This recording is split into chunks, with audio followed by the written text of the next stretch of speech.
Chapter 2, 15 Years Too Much. Grace. Looking back, I realize I gave him grace like it was endless. Like I was a well that couldn't run dry. Every time he fell short, I dipped into that well and poured out another serving of understanding. Another helping of, I know he's just young. Another dose of, maybe this time will be different. I told myself he was immature, that he needed time to grow, that being 15 years older meant I should know better, and that knowing better meant I had to do better. By him. So I became his guide, his anchor, his quiet safety net. But who was holding me? I made excuses in the name of love. I covered his patterns with soft words and softer expectations.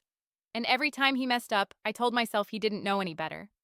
That maybe if I just loved him deeper, forgave him faster, and waited a little longer, he'd finally see me as the woman he didn't want to lose. But grace given without boundaries becomes a license. And that's what I handed him. Permission.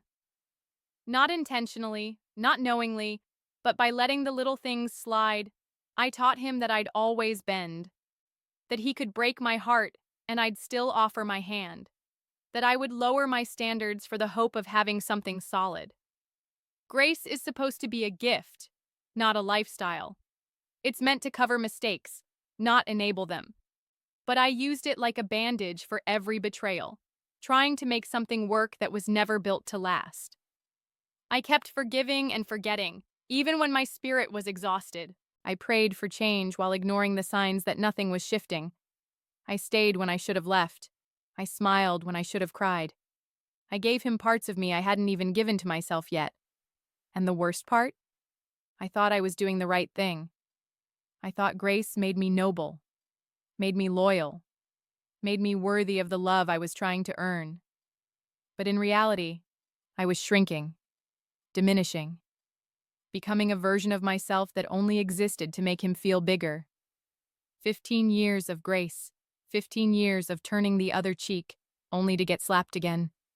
15 years of teaching him that he could get away with anything, as long as he came back with an apology.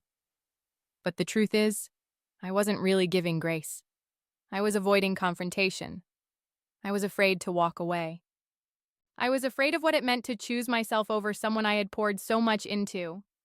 So I stayed, and I called it love. But really it was fear dressed up in forgiveness. And that's how I spent the next chapter of my life, offering grace to someone who never asked for it, never respected it, and never deserved it.